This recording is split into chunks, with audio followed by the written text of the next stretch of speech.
So we're going to go over what to do when you have exponents and you're multiplying. Now this can also be called laws of exponents because we need to know all these rules and all these different situations where we're going to multiply, divide, whatever we're doing. We need to know what to do with the exponents when we're multiplying, when we're dividing, when we have all these different situations. So there is a basic rule when you multiply things with variables. That rule is this: when you multiply with exponents, the exponents are added together. So this basic rule is when you multiply with exponents, you need to add those exponents together. So when you multiply, you add exponents. So we're going to go over some situations when you'll see and what to do now that you know this basic rule here. Our first example. Remember, our basic rule is you multiply, you add your exponents. So I have something that is x to the third power, x to the fourth power. I'm going to write down my x, and how do I find out what my new exponent on this x is going to be?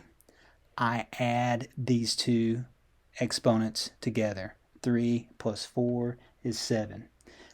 I'm multiplying 3 x's together here. I'm multiplying 4 x's together here. How many x's total am I being multiplied together? A total of 7. They can give you negative exponents. Again, the rule is the same. You're combining these together. You're taking a 5 and a negative 3 in this one, and you're combining those together. So again, you write down your x, and you combine these two exponents together. 5 plus a negative 3, the signs are different. I subtract, take the sign of the larger number. X to the second power. Here's an example that can give students some difficulty. I can clearly see what the exponent is right here. This is an exponent of 2. Sometimes students forget that this has an exponent. You just can't see it. There's an exponent of 1 there.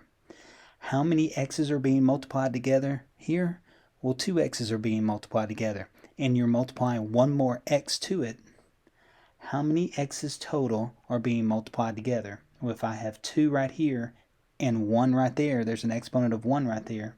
That's a total of 3 x's being multiplied together. Again, this is a situation where you cannot see the exponents. So what's the exponent on this x right here? There's a 1 right here, and there's a 1 right here. So if I want to multiply these together, the exponent tells me how many x's are being multiplied together. There's 1 x here, there's 1 x here, for a total of 2 x's being multiplied together. So back to our original example. Our original example had 2x to the third power times 5x to the fourth power. Again, this one has larger numbers in it, numbers that are not exponents. These larger numbers have a special name. Those are called coefficients. You use those rules that you normally would use. You just take these big numbers together, multiply them together, and create a new big number, a new coefficient. The coefficient on this is 2. The coefficient right here is 5. I'm going to multiply those together. Then I'm going to write down any variables I'm using, and then I'm going to add the exponents to get my new exponent on this variable. One other thing that we need to remember, because we're going to get in a situation where you have more than one variable, you always put these variables in alphabetical order. This example right here, my big numbers or my coefficients are 2 and 5. I multiply those together, get 10, write down any variables I'm using, and how do I get my new exponent on this variable right here? I add these together for a total of 7. 2x to the third power times 5x to the fourth power is simply 10x to the seventh power. I multiply my big numbers together, add my small numbers together, make sure it's in alphabetical order. Coefficient for this is 2. Coefficient for this is 4. I take those large numbers, those coefficients, I multiply them together, get my new coefficient. 2 times 4 is 8. Write down any variables I'm using. I'm using x as a variable in this problem. How do I get my exponent on my x? I add the exponents over here. 4 plus a negative 2, if the signs are different, I subtract and take the sign of the larger number. So 2x to the fourth power times 4x to the negative second power is 8x to the second power. Sometimes they'll write these multiplication problems just using parentheses. So what's the coefficient over here? Negative 3. What's the coefficient over here? 5. My coefficients are these big numbers. I multiply these big numbers together to get my new coefficient. Negative 3 times 5, negative 15. Then I write down any variables I'm using. How many x's do I have in this problem? I have 4 right here, 9 right here. When I add those together, I get a total of 13 x's being multiplied together. For this example, there's more than one coefficient. There's a coefficient right here, there's one right here, there's one right here, there's one right here. All those coefficients get multiplied together. Even though these have different variables, I can multiply anything together. I have to have the same variable when I add or subtract, but when I multiply, it doesn't matter. So I'm going to multiply every single coefficient I have. 2 times 5 is 10. 10 times negative 2 is negative 20. And negative 20 times negative 4 is 80. So let me go through that again. 2 times 5 is 10. That's where I got those from. 10 times negative 2 is negative 20. And then I take negative 20 and multiply it to negative 4. Negative times a negative is a positive 80. That's my new coefficient for this problem. Now I need to write down the letters that I'm using or the variables I'm using. Remember, I need to put these things in alphabetical order.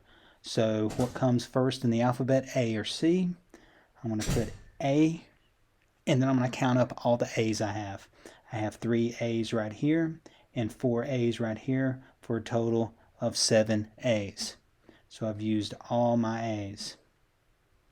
Then I write down the other letter I'm using, C. How many C's do I have right here? I've got 5 right here, 7 right here for a total of 12. So once I multiply all this together, I get 80, A to the 7th power, C to the 12th power. I multiply all my coefficients together, get my new coefficient, write down one of the letters I'm using, the one that goes first in the alphabet, add all those up, write down the other letter, add all those up. Next example. What are my coefficients? 5 and 2.